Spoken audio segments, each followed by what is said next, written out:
उपस्थित हैं, विकसित भारत की संकल्पना 2047 पर संक्षेप में अपने विचार प्रस्तुत करेंगी। लगपत फिर ललकार उठा है, कुरुक्षेत्र के कड़कड़ से भी 5 जन्म हुंकार उठा है। सत्य सत्य आघातों को सहकर जीवित हिंदुस्तान हमारा, जबके मस्तक पर रोली सा सौभ हिंदुस्तान हमारा। सर्वप्रथम मैं मां शारदा और भारत भूमि को नमन करती हूँ।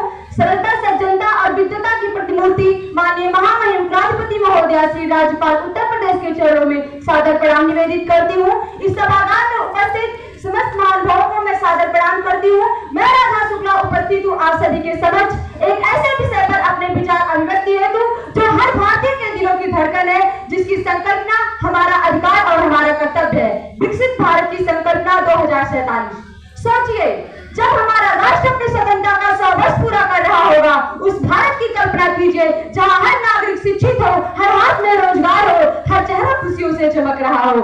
महोदय, यदि हम विषय के अर्थ को समझने का प्रयास करें तो विकसित राष्ट्र एक ऐसा राष्ट्र जिसकी सकल घरेलू उत्पाद अधिक होती है, उसे हम विकसित राष्ट्र कहते हैं। क्योंकि इस मंच पर खड़े होकर एक युवा होने के नाते एक युवा इस विषय में क्या सोचता है, उसकी सोच और विचार को आप सभी तक पहुंचाओ, यह हमारी जिम्मेदारी हो जाती है।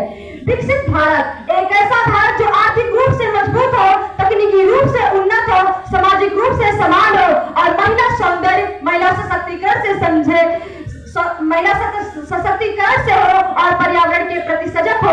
ऐसा होगा हमारे विकसित भारत का सपना। महोदय, इस विषय को मद्देनजर, इस विषय की गहराइयों को समझते हुए मुझे अटल बिहारी वाजपेयी जी की कुछ पंक्तियां याद आती हैं। दुनिया का इतिहास पूछता, रोम कहा, यूनान कहा, घर घर सौर की दीप जलाता और उन्नत ईरान कहा। दीप बुझा पश्चिम गगन का, व्याप्त हुआ तिमिर अधियारा, तब तक की छाती चीरकर चमका हिंदुस्तान हमारा, चमका हिंदुस्तान हमारा। महोदय, एक युवा होने के नाते मैं आप सभी के समक्ष कुछ मानकों का जिक्र करना चाहूंगी जिन पर तुरंत हमें कर्तव्य निष्ठा के साथ कार्य करने की आवश्यकता है। समय की सीमा में बात करेगी, पर फिर भी मैं इन मानकों को आप सभी के समक्ष प्रस्तुत करने की कोशिश करूंगी। शिक्षा। महोदय, की शिक्षा के बिना किसी विकसित राष्ट्र और सभ्य राष्ट्र की कल्पना ही नहीं की जा सकती। कृषि। मजदूर जहाँ संस्थागत है उस भूमि भाग का क्या कहना, मेहनत का आराजक है उस भूमि भाग का क्या कहना। जिस दिन से